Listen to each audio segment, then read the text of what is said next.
Welcome to the PC21 classes run by Pushpin Singh.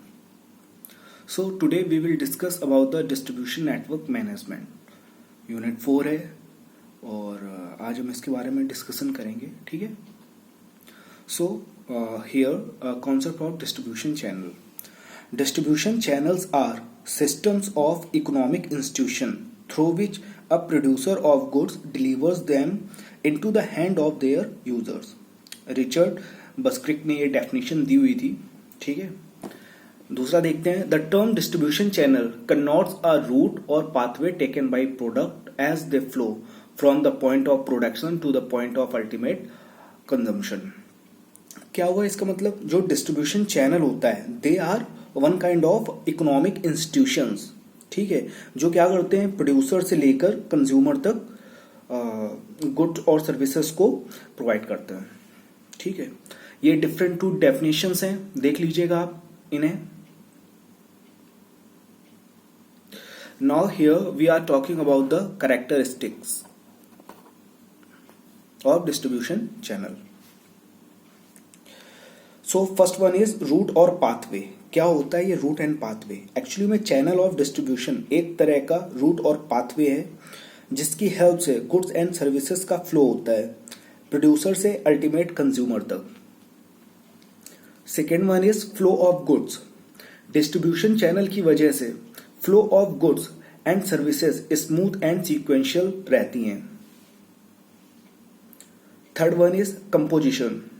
Distribution channel different intermediates जैसे agent middleman से मिलकर बना है. ठीक है. रिटेलर जो वॉलंटरी पार्टिसिपेट करते हैं, मतलब इन्हें कोई प्रेशर नहीं करता है, ये खुद ही पार्टिसिपेट करते हैं और उसका इनको कुछ ना कुछ कमीशन मिलता है. फंक्शंस क्या होते हैं अभी? फंक्शंस की जब हम बात करें तो ट्रांसफर ऑफ ओनरशिप और title and position of goods from producer to consumer. मतलब क्या होता है, जो भी गुड्स और सर्विसेज होती हैं, ठीक है, उनको हम जब ट्रांसफर करते हैं एक प्रोड्यूसर से लेके कंज्यूमर तक. ठीक है. यही इसका मेन मोटो, मेन फंक्शन होता है किसका? डिस्ट्रीब्यूशन नेटवर्क का.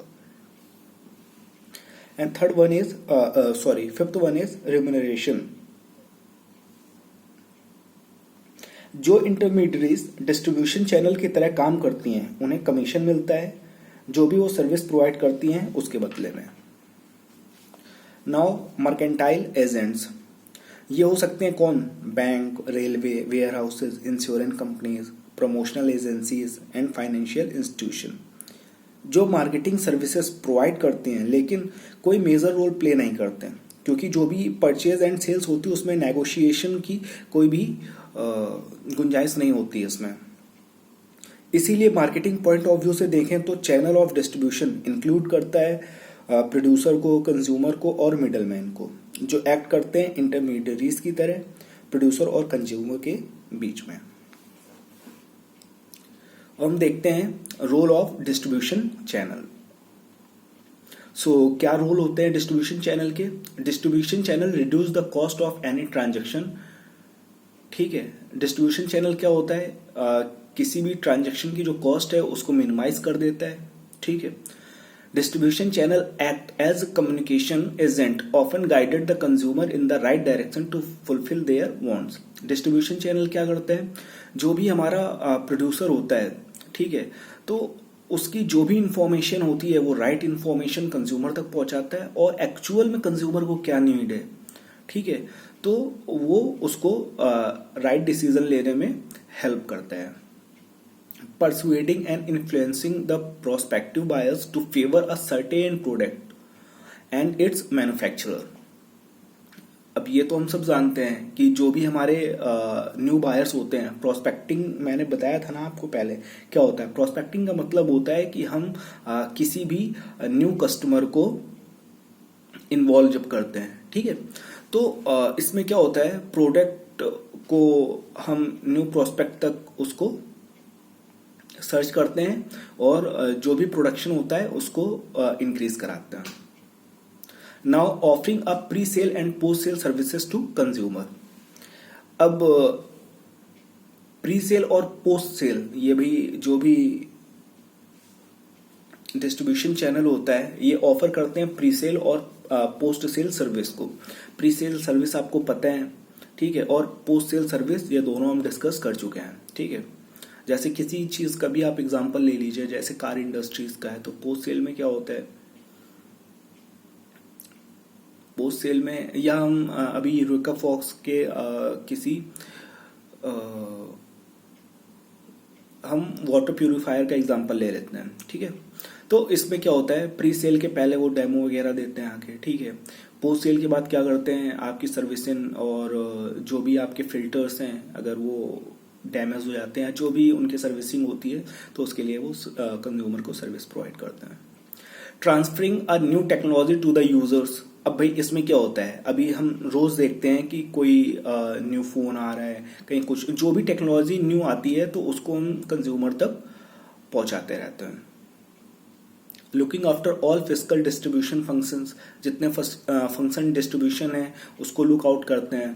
Providing feedback, information, marketing intelligence and sales forecasting service for their region to their manufacturer. Actually में क्या ये करते हैं, जो हमारे डिस्ट्रीब्यूशन चैनल होते हैं ये कंज्यूमर से फिर पहले तो ये मैन्युफैक्चरर के लिए क्या वर्क करते हैं कि वहां से जो भी प्रोडक्ट है, ठीक है, उसकी राइट इंफॉर्मेशन कंज्यूमर तक पहुंचाते हैं उस प्रोडक्ट की। इसके बाद कंज्यूमर से उसका फीडबैक लेके मैन्युफैक्चरर तक पहुंचाते हैं। तो एक तरीके से ये इंटरकनेक्टेड होते हैं और ये लिंक होते हैं प्रोड्यूसर यानी मैन्युफैक्चरर और कंज्यूमर के बीच में। Now here we are discussing about the function of distribution channel. So first one is contact between producer and consumer. Distribution channel की हेल्प से प्रोड्यूसर कंज्यूमर से कांटेक्ट में आते हैं, जिससे हमें प्रोडक्ट की इंफॉर्मेशन और कंज्यूमर का बिहेवियर का पता चलता है, ठीक है। Satisfaction to the consumer, distribution channel consumer को सेटिस्फाइड करता है different varieties, colour, size and services देकर, जो कि फैशन या करंट मार्केट ट्रेंड में चल रहा होता है। Transferring the title, distribution channel title या good sales and purchase team के थ्रू डिलीवर करता है, जिससे होता है क्या है, राइट प्रोडक्ट राइट प्लेस पे राइट टाइम पर और राइट प्राइस पर कंज्यूमर तक पहुंच सके।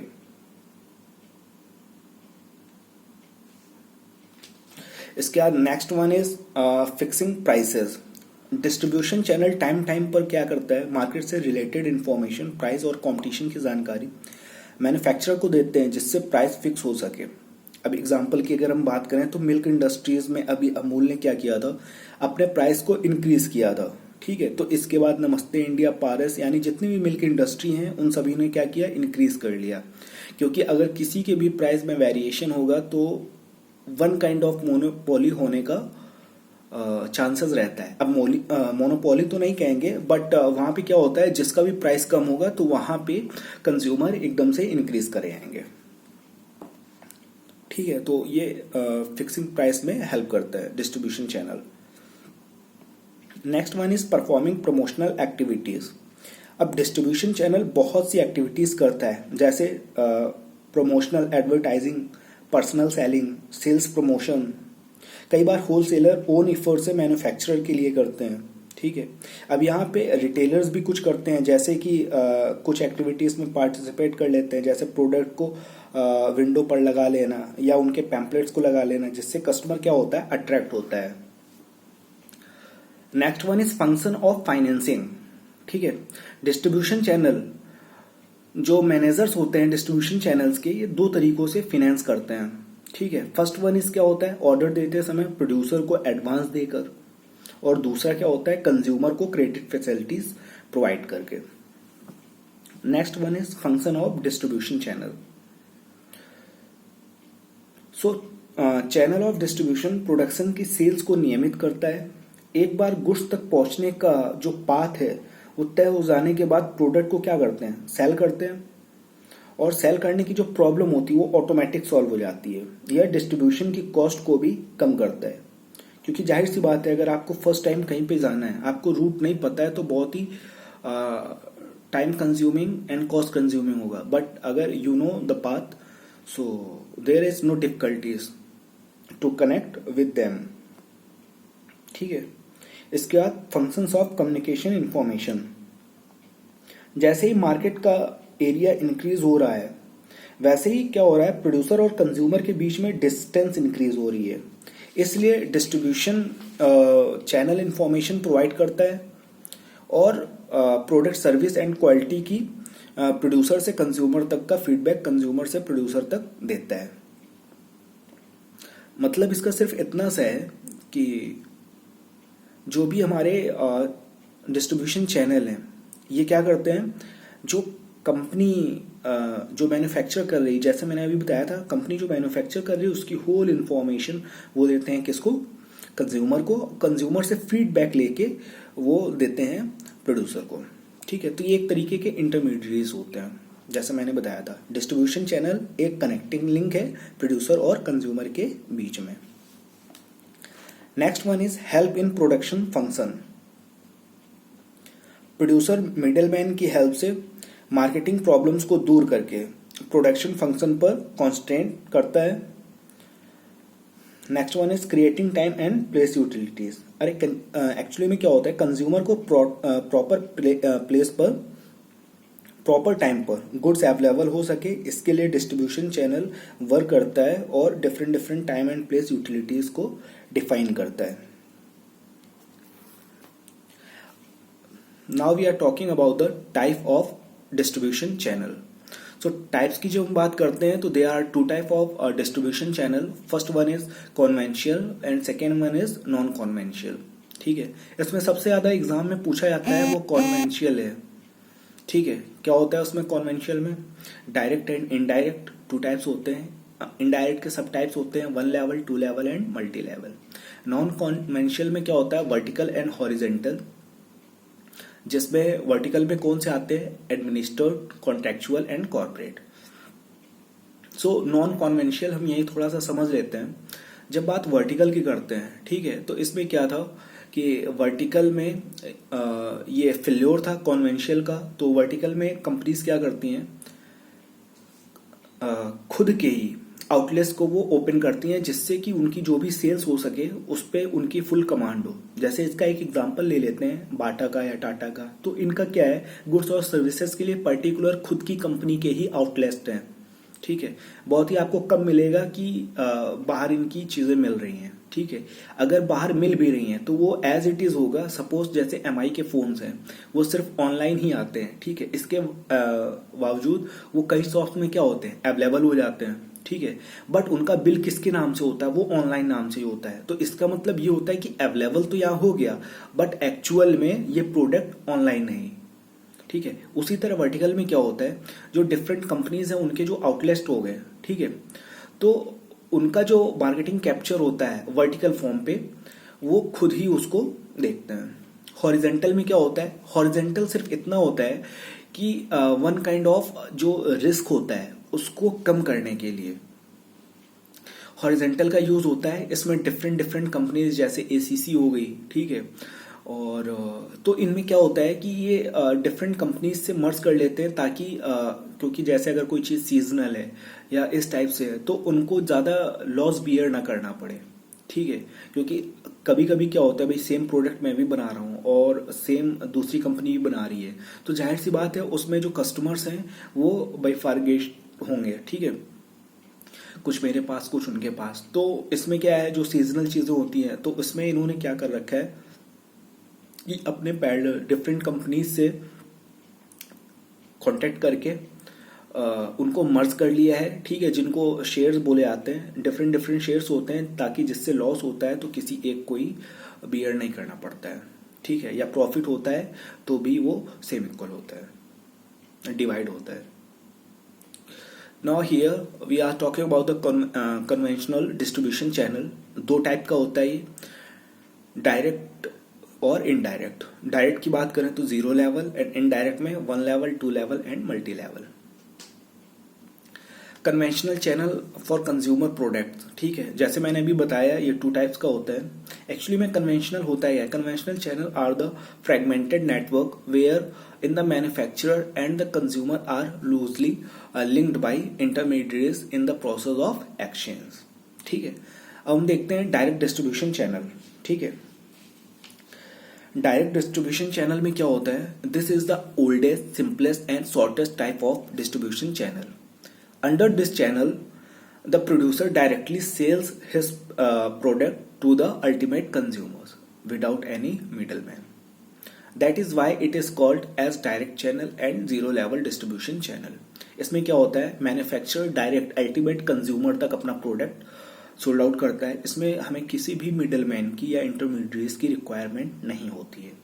एग्जाम्पल पे अगर हम इरोका फॉक्स की बात करें तो आपने देखा होगा कि इरोका फॉक्स के जितने भी प्रोडक्ट्स होते हैं वो डायरेक्ट या तो उनके कंपनी के पर्सन के द्वारा ही पर्सनल सेलिंग के थ्रू सेल किए जाते हैं, और अदरवाइज वो खुद ही अपना कस्टमर के यहाँ. अब जैसे इसमें हम बात करें पर्टिकुलर वाटर प्योरीफायर की, ठीक है, तो इसमें यूरेका फॉर्ब्स क्या करती है कि अपने प्रोडक्ट को लेती है और वो डायरेक्ट ही जाके कंज्यूमर के हाउस पे इंस्टॉल या ऑफिस XYZ जहाँ पे भी है वहाँ पे इंस्टॉल कर देती है. ठीक है, तो ये डायरेक्ट डिस्ट्रीब्यूशन चैनल है. एक बार फिर से समझेंगे.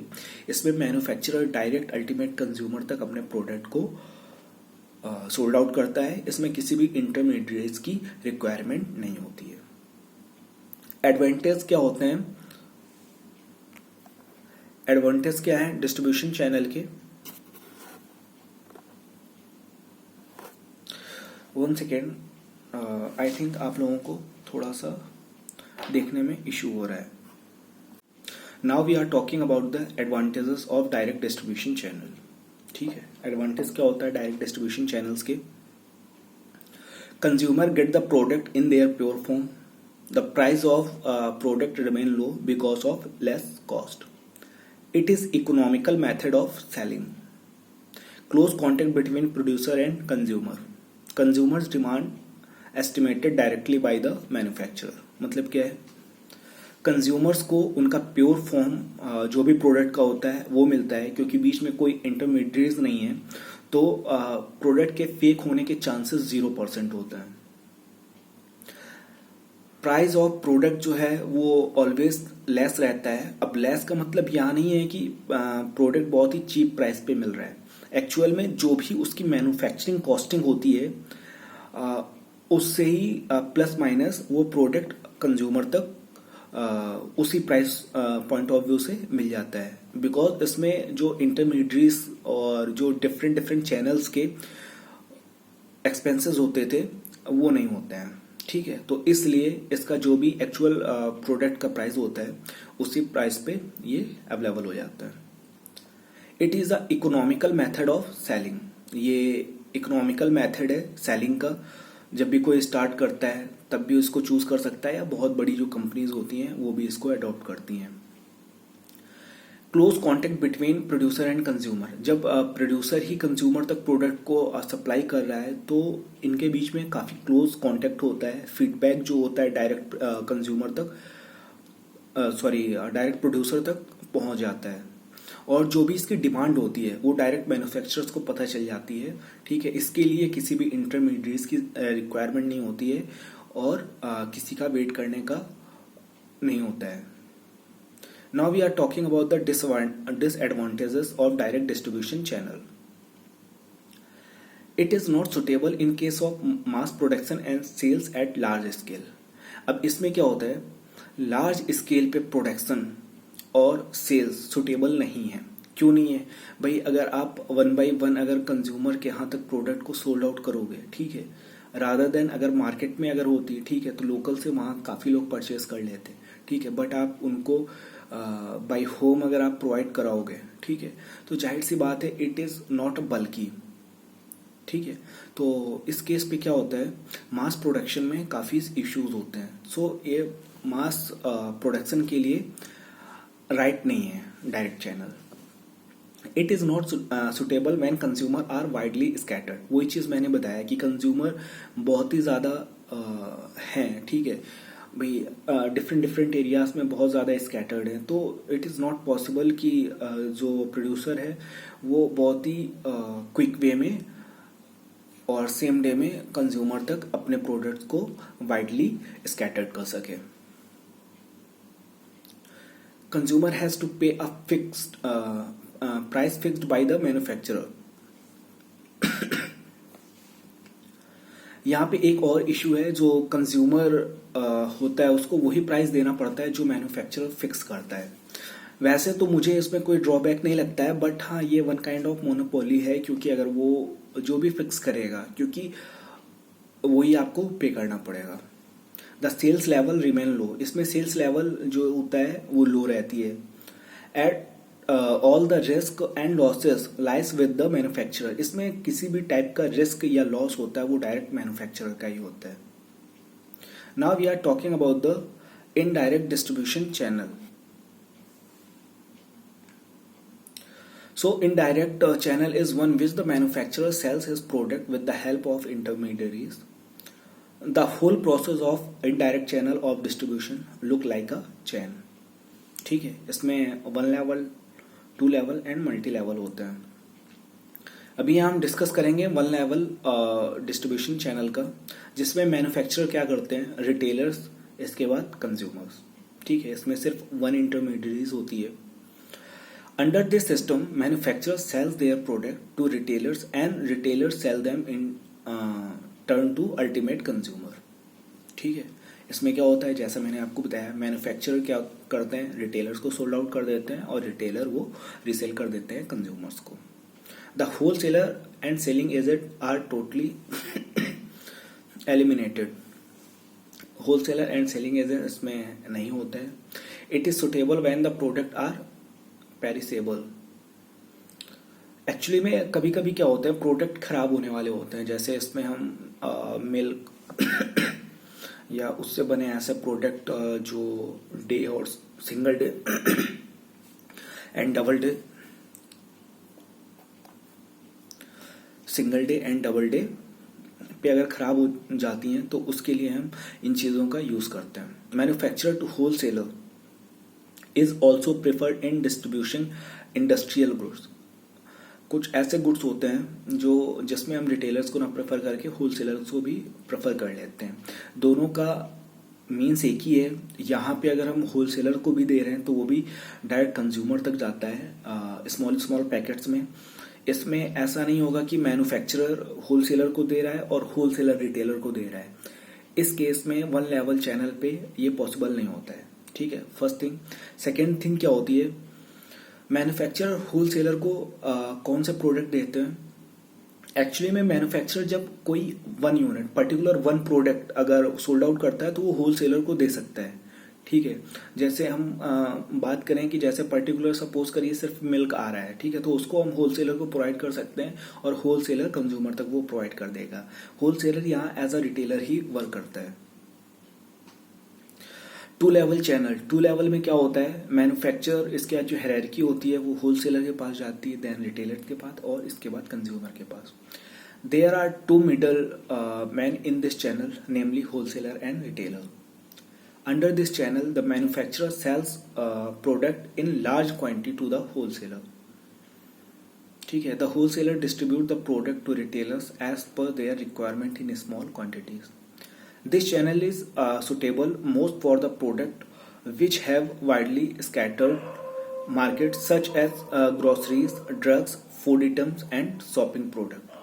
अब इसमें क्या होता है, मैन्युफैक्चरर जो है बल्क में होलसेलर को देता है या होलसेलर बल्क में मैन्युफैक्चरर से परचेज करता है. इसके बाद होलसेलर क्या करता है, स्मॉल पैकेट्स में रिटेलर्स को सोल्ड आउट रीसेल कर देता है अपने प्रोडक्ट को. ठीक है, इसके बाद रिटेलर्स कंज्यूमर तक वो चीज़ें प्रोवाइड कर देता है, जो भी गुड्स एंड सर्विसेज होती हैं. अब रिटेलर्स यहाँ पे क्या होते हैं, अभी रिटेलर्स जो आपके घर के आसपास शॉप्स होती हैं उनको ही रिटेलर्स बोलते हैं. ठीक है, इसमें जैसे एग्जांपल पे ग्रोसरीज हो गए, ड्रग्स हो गए, फूड आइटम्स हो गए, शॉपिंग प्रोडक्ट. ठीक है, ये चीज़ें आ गई. Now we are talking about the multi level channel of distribution. This is the longest channel of distribution. This channel is mostly used by small scale companies who cannot afford to develop their own sales force. A company with a diversified product mix may find it more appropriate to adopt a variety of distribution channel. This channel is used where the wholesaler are scattered throughout the country and selling agent undertakes market on behalf of the manufacturer. इसमें क्या होता है, manufacturer, इसके बाद selling agent, wholesaler, retailer and consumer. इसमें actually में होता क्या है, जब एक कंपनी का प्रोडक्ट होल इंडिया या ऑल स्टेट में बिक रहा होता है, ठीक है, ऑल स्टेट का मतलब यहाँ मेजर स्टेट से ले लेते हैं, जैसे कोई भी हम प्रोडक्ट की हम बात करें, जैसे इसमें मैं घड़ी सोप की बात कर लेता हूँ, ठीक है। तो इसमें क्या होता है कि ये होल इंडिया पे इसका प्रोडक्ट अवेलेबल है। तो इसमें क्या होता है कि जो डिस्ट्रीब्यूटर्स होते हैं वो अपॉइंट कर लेते हैं स्टेट वाइज, ठीक है। मतलब इसमें डिस्ट्रीब्यूटरशिप एक होती है, ठीक है, उसको हम ले लेते हैं। जैसे आपने काफ़ी ये नेम सुना होगा कि उन्होंने डिस्ट्रीब्यूटरशिप ले ली है। इसका मतलब क्या है कि इस पर्टिकुलर स्टेट के लिए डिस्ट्रीब्यूटरशिप यही है, कंपनी के थ्रू जो भी गुड्स हैं वो सबसे पहले उस डिस्ट्रीब्यूटर के पास जाएंगी और वहीं से फिर होलसेलर, रिटेलर जो भी होता है रीजन वाइज वो डिस्ट्रीब्यूटर ही देखेगा, ठीक है। इससे बेनिफिट क्या होता है, इजी वे में भी जो होलसेलर होते हैं वो होलसेलर एंड रिटेलर्स होते हैं वो लोकल मार्केट के हो जाते हैं, ठीक है। अब इसको आप थोड़ा ब्रॉड वे पे अगर आप सोचें, सपोज करिए अगर कोई कानपुर की कंपनी है, ठीक है, और वो महाराष्ट्र पे अपने गुड्स को सोल्ड आउट कर रही है, तो महाराष्ट्र में क्या है, हमें होलसेलर उतने इजिली वे में नहीं पता है, ठीक है, और वहाँ पे क्या नहीं पता है रिटेलर्स कैसा क्या है। सो इन केस पे क्या होता है कि जब हमारे डिस्ट्रीब्यूटरशिप जो होती है वो वहाँ से होलसेलर को टारगेट करती है और इसके बाद रिटेलर्स को, जो कि इजी वे में हो जाता है, ठीक है। इसके बाद एक बार फिर से हम एग्जांपल्स को देख लेते हैं, ठीक है। फर्स्ट लेवल पे जो मैंने जीरो लेवल पे आपको इरोका फॉक्स का बताया था जो वाटर प्यूरिफायर को देते हैं, ठीक है। वन लेवल पे क्या हो गया, वन लेवल पे हम जैसे किसी भी कार्स का एग्जांपल ले लेते हैं, ठीक है। वन लेवल में कार्स का क्यों, क्योंकि कार्स डायरेक्ट अपने कंज्यूमर्स को नहीं प्रोडक्ट को सोल्ड आउट करती हैं, ये क्या करती हैं, एक पर्टिकुलर रिटेलर या आउटलेट मान लें, जितने भी हमारे जैसे हम बात करें कि मारुति कार्स हो गए, ठीक है, तो एसबी कार्स या डिफरेंट डिफरेंट कार्स के रिटेल शॉप्स होते हैं, वहाँ से आप डायरेक्टली उसको क्या कर सकते हैं, ले सकते हैं, ठीक है। टू लेवल पे क्या हो गया, सॉल्ट, सोप, ग्रोसरीज जो मैंने अभी बताया था, एंड थ्री लेवल पे जो हो गया वो डिस्ट्रीब्यूटरशिप भी हो गई, ठीक है। इसमें क्या करते हैं, हम एजेंट को हायर कर लेते हैं, सेलिंग एजेंट, इनका वर्क यही होता है, और डिस्ट्रीब्यूटरशिप जो होती है वो एक काइंड ऑफ सेलिंग एजेंट ही होते हैं, ठीक है। अब नेक्स्ट हम बात करते हैं factor affecting the choice of distribution channel, ठीक है, कि फैक्टर्स कौन से अफेक्ट कर सकते हैं डिस्ट्रीब्यूशन चैनल को। सो यहाँ पे हम बात करेंगे, first one is product consideration, ठीक है। प्रोडक्ट कंसीडरेशन का मतलब हुआ नेचर ऑफ प्रोडक्ट की अगर हम बात करें तो इसमें क्या होता है कि जो भी कंपनी के प्रोडक्ट होते हैं तो इसके लिए पर्टिकुलर जैसे सपोज करिए कि इस टाइप का प्रोडक्ट है,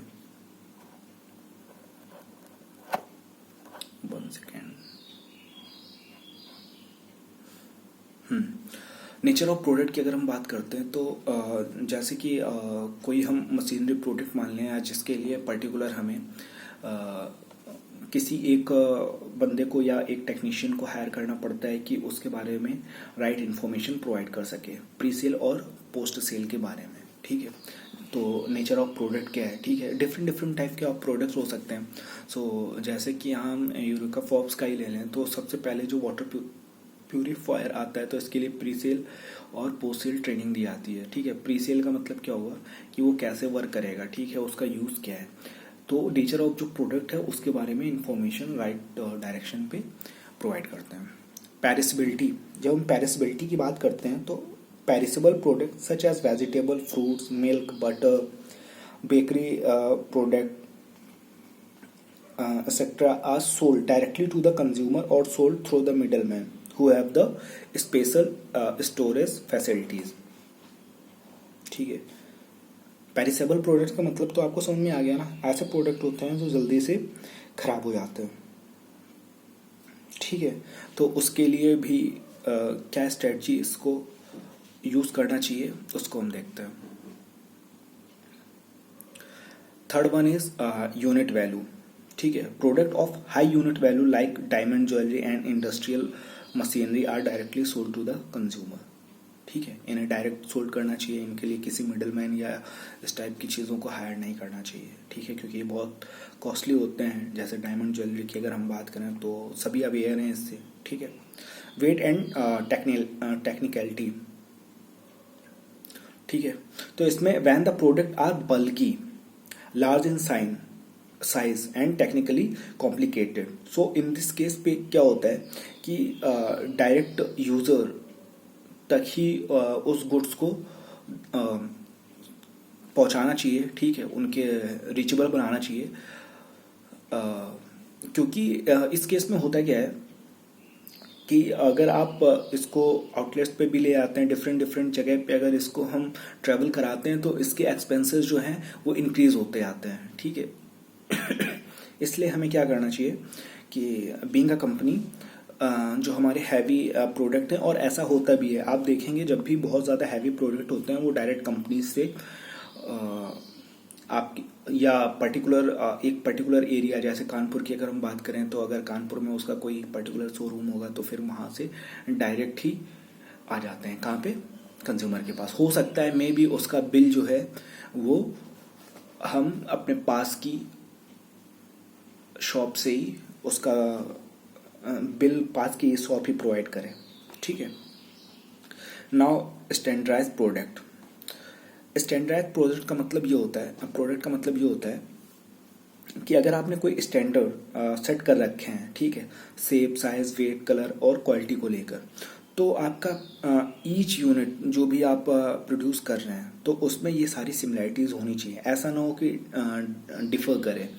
ठीक है, and now product line. When the company is manufacturing a large number of product item with greater consistency, then it will sell direct through their own multiple shops or authorized retail shops।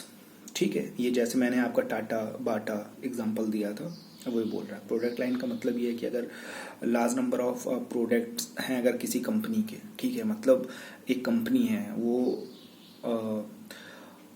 Essential goods भी बना रही है। जैसे हम पतंजलि की बात करें, ठीक है, पतंजलि क्या कर रहा है भाई, हर टाइप की वैरायटी बना रहा है, तो इसको सबसे पहले क्या करना चाहिए, अपने आउटलेट्स पे ही फोकस करना चाहिए रादर देन टू होलसेल और डिफरेंट डिफरेंट चीज़। क्योंकि ये अगर हाँ सिंगल प्रोडक्ट है, अगर कोई कंपनी सिंगल या 2 प्रोडक्ट्स बना रही है तो उस केस में हम होलसेलर और डिफरेंट डिफरेंट इंटरमीडिएट्स को प्रेफर कर सकते हैं। एंड सीजनैलिटी का मतलब ये हो गया, जैसे वूलन टेक्सटाइल है, ठीक है, तो वूलन टेक्सटाइल क्या होता है, वूलन भी विंटर के बाद ये खराब हो जाएगा, तो इसके लिए डिज़ायरेबल सोल सेलिंग एजेंट्स को हम रिस्पॉन्सिबल बना देते हैं, उनको हम हायर कर लेते हैं, जो कि काफ़ी बेनिफिशियल होता है। इसके बाद न्यूनीनेस एंड मार्केट एक्सेप्टेंस। कई बार हमारे ऐसे प्रोडक्ट होते हैं, ठीक है, वो मार्केट में एक्सेप्ट होंगे कि नहीं, उसके लिए हमें स्ट्रेटजीज को देखना पड़ेगा। जैसे कि हमारे यहाँ अभी किया लॉन्च हुई है, ठीक है, न्यूली है, कार मार्केट पे है, और मेन चीज़ ये है कि जिस प्राइस रेंज पे इसने अपने प्रोडक्ट्स को अवेलेबल कराया है वो काफ़ी ज़्यादा हाई होते हैं। इसके बावजूद इसकी क्या है, मार्केट एक्सेप्टेंस गुड है। ठीक है, now market consideration. Now we are talking about the market consideration. So first one is consumer or industrial market. If the product is for industrial market or industrial user, the channel of distribution will be shorter. ठीक है, number of customers की अगर हम बात करें, ठीक है, number of customers में क्या होता है, अगर भाई बहुत ज़्यादा बल्क में कस्टमर है, बहुत ज़्यादा बल्क का मतलब यहाँ क्वांटिटी से है कि बहुत ज़्यादा क्वांटिटी पर डे डिमांड बढ़ती जा रही है, तो ये किसी भी कंपनी के लिए पॉसिबल नहीं है कि वो सारे कस्टमर्स को हैंडल कर सके। तो इसके लिए क्या है, डिफरेंट डिफरेंट मिडल मैन का हम यूज़ कर सकते हैं। अब मिडल मैन का मतलब क्या हो गया भाई, कि उनकी जो भी रिक्वायरमेंट है, जैसे होलसेलर या इंटरमीडियरीज हो गए, ठीक है। अभी मिडल मैन को मैं ब्रॉड टर्म पे अभी नेक्स्ट स्लाइड पे डिस्कस करूँगा, ठीक है, नेक्स्ट टर्म पे। इसके बाद third one is geographical distribution. If the consumer are concentrated in a particular area, it is easy to contact them. Therefore, the direct distribution system can be used. But if the consumer are widely scattered, it is not possible for the producer to contact all of them. So the long channel of distribution is most suitable. जैसा मैंने आपको बताया था कि भाई अगर geography के हिसाब से हम बात करें, ठीक है, तो अगर हमारा होल इंडिया पे या और अब्रॉड पे भी जाएं, अभी हम सिर्फ इंडिया की बात करते हैं ऐसे, ठीक है, तो होल इंडिया पे हर स्टेट पे बहुत ज़्यादा स्कैटर्ड है, ठीक है। तो इस कंडीशन में क्या होता है कि एक प्रोड्यूसर के लिए बहुत ही टफ टास्क हो जाता है कि वो प्रोड्यूस भी करे, मैन्युफैक्चर अपने गुड्स को करे और इसके बाद कंज्यूमर तक लेके भी जाए। तो उसके लिए सबसे सुटेबल होगा कि वो डिफरेंट चैनल्स को या इंटरमीडियरीज को या डिस्ट्रीब्यूशन चैनल के थ्रू उसको इजिली डिस्ट्रीब्यूट कर सकते। Now buying habit of consumer की बाइंग हैबिट्स क्या है, ठीक है, उसको क्या पसंद है क्या नहीं। इट मीन्स ये होता है कि एक सीजन होता है, ठीक है, उस सीजन के बाद अब जैसे आइसक्रीम की हम बात करें तो वेल नोन है कि बाइंग हैबिट क्या है अभी कंज्यूमर की, कि गर्मी में उन्हें आइसक्रीम खाने ही खाने हैं, तो इस पे वर्किंग चीज़ है। साइज ऑफ ऑर्डर, ठीक है, और नीड ऑफ प्रोडक्ट, ये तो हो गया हमारा मार्केट कंसिडरेशन में। Now we are talking about the company consideration. Company consideration में फाइनेंशियल स्ट्रेंथ क्या है कंपनी के, ठीक है, इस पे वर्क करना चाहिए। साइज ऑफ द कंपनी क्या है, साइज ऑफ द कंपनी का मतलब क्या है, डिफरेंट इसकी फ्रेंचाइजीज हैं या नहीं, ठीक है, कितने एम्प्लॉयज वर्क करते हैं। पास्ट चैनल एक्सपीरियंस क्या है कंपनी का। अब इसी में मुझे एक याद आया अभी, शायद आपको भी याद होगा, एक फ्रीडम करके कोई कंपनी आई थी जिसने 399 रुपीज़ में अपने सेल फोन को कंज्यूमर तक या कस्टमर तक प्रोवाइड करने की बात कही थी, ओनली 399 में एंड्रॉयड फ़ोन, जो कि पॉसिबल नहीं है। आज के टाइम पे भी डेटा कार्ड की अगर हम बात करें वो 500 का है और उसमें इन्होंने फीचर्स बहुत ज़्यादा रखे थे। तो अब इसमें देखो इश्यूज़ क्या थे, मोस्टली लोगों ने ये कहा है कि ठीक है 400 रुपये की बात है हम कर लेते हैं, बट अब यहाँ पे ड्रॉबैक क्या था। सबसे पहला फाइनेंशियल स्ट्रेंथ उनकी क्या थी किसी को नहीं पता है। अगर वो इस्टेब्लिश हुई थी, साइज ऑफ द कंपनी क्या था, मतलब कितने एम्प्लॉयज़ कर रहे हैं, लोकेशन उसकी क्या थी, किसी को कुछ भी नहीं पता था, ठीक है। तो जाहिर सी बात है ये फेक कंपनीज होती हैं, फ्रॉड कंपनीज होती हैं, ठीक है, जो किसी तरह इन्फ्लुएंस कर लिया कस्टमर्स को और फ्रॉड कर लिया, ठीक है।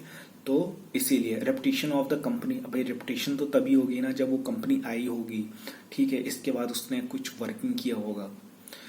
प्रोडक्ट मिक्स, मार्केटिंग पॉलिसीज क्या हैं, ठीक है, मार्केटिंग एक्सपीरियंस एंड मैनेजरेबिलिटी क्या है, ठीक है। ये कंपनी कंसिडरेशन की जो बात होती है जो अफेक्ट कर सकते हैं, ये वो पॉइंट्स है। Now we are talking about the middle man consideration. Availability of middle man, भाई अवेलेबल है कि नहीं, एटीट्यूड मिडल मैन का क्या है। ऐसा नहीं है कि कोई प्रोडक्ट को सोल्ड करने गए और बहुत ही हार्श वे में, ठीक है, तो क्या कोई प्रोडक्ट लेगा, कभी नहीं लेगा। तो एटीट्यूड ऑफ मिडल मैन अच्छा होना चाहिए। Service provided by middle man should be good. Cost of channel, भाई ऐसा तो नहीं है कि हमारे प्रोडक्ट की कॉस्ट बहुत कम है बट जो हम चैनल यूज़ कर रहे हैं, चैनल का मतलब हो गया इंटरमीडिएट्स को ले लें, ठीक है, या डिफरेंट चैनल की कॉस्ट अगर बहुत ज़्यादा हाई है तो वो भी हमारे लिए बेनिफिशियल नहीं है, क्योंकि कहीं ना कहीं वो प्रोडक्ट के प्राइस को इन्हेंस कर देगा। फाइनेंशियल एबिलिटी, ठीक है, तो ये फैक्टर अफेक्ट कर सकते हैं डिस्ट्रीब्यूशन चैनल को, उसके बारे में, ठीक है। Now thank you for this session. Next term पे हम मिडल मैन की बात करेंगे और आगे कंटिन्यू करेंगे। Thank you student.